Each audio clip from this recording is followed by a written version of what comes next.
जाओ જેટલી પેઢી હાથ હાથ પેઢી તમારા ઘેર ચામુંડા હશે, ખોડિયાર હશે, હરસિદ્ધિ હશે કે મેરડી હશે કે વહાણવટી હશે કે સધી હશે, ગમે તે માતા હશે, શું માતા કમ હોય? શું તમારી માતા કરતા હું મોટી છું? નહીં, તમારા ઘેર જે શક્તિ બેઠી ને એ જ હું આદ્ય શક્તિ છું, કોઈ આમાં ખામી. તો તમારી માતાઓ જો હું આટલા કામ કરતી હોય, તમારા એક સોલંકી પેઢીની માતા તરીકે તમારા માટે તો હું પારકું દેવ જ કહેવાઉં ને.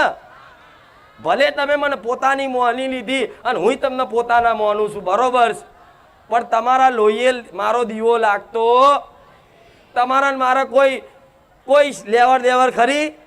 તમે મને કોઈ દાડા 12 મહિને નિવેદ આલવા આવો છો? કોઈ દાડા 12 મહિને મને વ્યવહાર આલવા આવો છો? છતાંય જો હું આવા લોકોના, લાખો લોકોના દુઃખ ભાગતી હોય, તમે મને કોઈ નિવેદ નહીં આવતા, છતાંય તો તમે તો 12 મહિને તમારી માતાઓના નિવેદ કરો છો. તો માતાઓ ચમ પાછી પડસ? આ પ્રશ્ન જેને થાય ને એ મારા સાનિધ્યમ તકજો, નકર બે હાથ જોડી દરેકને કહીશ કે ખોટા ઓટા ફેરા મારા ધામમાં ના કરતા. જેની અંદર આવો પ્રશ્ન થતો હોય કે માં તને જોઈ અમારી માતા ઉપર અમને વિશ્વાસ વધી ગયો કે જો ખુખાર મેરડી આવી હોય તો અમારી માં ચમ નહીં. ભલે પેલા ફોટામાં જોતા, પણ આજ ફોટો નહીં, તમારી માતા સાક્ષાત દેખાતી હશે. મને જોઈ તો તમારી માતા એ જ કહે છે કે દીકરા ચોય દુનિયામાં જવાની જરૂર નહીં, ચોય બારે જાય જવાનું જરૂર નહીં, ચોય ધોમ ફરવાની જરૂર નહીં, હું તારા ઘેર બેઠી ને બસ એને જ ઓળખી અને એને એકવાર સાચી ભક્તિ કરી તો જો. તું જે બધું ભેગું કરવા, બધું પ્રાપ્ત કરવા માટે દુનિયાના મઠ મંદિર ભૂવા ફરો છો, બધું પ્રાપ્ત કરવા જ ને, ઘર ગાડી બંગલા બધું જાત જાતનું તમારી ઈચ્છાઓ કામનાઓ હોય છે કે મારી અમે દુઃખી છે, અમારે જો પૈસા આવી જાય, જમીન આવી જાય, મિલકત આવી જાય, દીકરાને સંબંધ થઈ જાય, અલગ અલગ બધી કામનાઓ ઈચ્છાઓ લઈને આવો, તો તમે આ બધું જ પ્રાપ્ત કરવા માંગો છો. બધું જ જોઈએ છે ને, તમારે બધું જ જોઈએ છે ને. જો જીવનમાં તમારી જોડે બધું જ નહીં હોય તો તમે એવા ને એવા માગવા વાળા જ રહેવાના. પણ જો તમારે બધું જ જોતું હોય ને તો એક વખત તમારી માતાને માગી જોજો.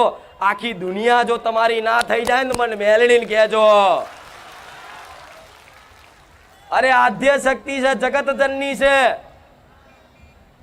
એક વખત એને જે દીકરાએ માગી લીધી ને એને કોઈ વસ્તુ માગવાની જરૂર ના પડે, હાથ લોબો કરવાની જરૂર ના પડે. દેવ તો એને કહેવાય. દીકરો ઈચ્છા ના કરે, વિચારે નહીં ને, ધાર્યા કરતા વિચાર્યા કરતા તમારા ઘરના ઓગળે આવે વસ્તુ, એનું નામ માતા. પણ એક વખત એનું બની જવું પડે.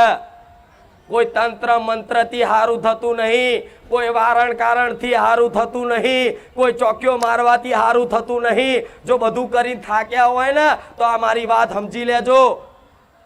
ભક્તિ વગર કશું જ ના મળે. ભક્તિ કરવી પડે દેવની, તારે કોઈ કૃપા કરે. નકર એમ કઈ માતાઓ નવરી નહીં કે આ નારિયોલ આલન કોમ કરી આલન, નારિયોલ આલન કોમ કરી આલન, હાર ચડાવન કોમ કરી આલન. આ તો એટલે તમારા કામ કરું છું. એક નારિયોલમાં શું કામ કે એક કામ કરીશ, બે કામ કરીશ ને તો તમને મારી પર વિશ્વાસ આવશે, અને વિશ્વાસ આવશે ને તો તમે મારા સાનિધ્યમાં આવતા જતા રહેશો, અને આવતા જતા રહેશો ને તો મારી આ વાતો સાંભળશો, અને આ વાતો સાંભળી લીધી ને તો ઘેર જઈને તમારી માની તમે આરતી ઉતારતા થઈ જશો. મારા ભૂવા નહીં ફરવા દેવા. હું તો એ કહીશ મારા સાનિધ્યમાં આવવાની જરૂર નહીં. ઘેર બેઠા હું કહું છું ને પાલન રાખો. ઘેર બેઠા હું મેલડી મળવાના આવું મને માતાને કહેજો. એવી ભક્તિ કરવી પડે કે નહીં? ભક્તિ કર્યા વગર મળે કોઈ? આજ મારા દીકરાએ મારી ભક્તિ ના કરી હોત તો હું મળત ના મળત ને, અને એને ભક્તિ ના કરી હોત તો હું એને ના મળત ને, હું તમને ના મળત. બરોબર ને?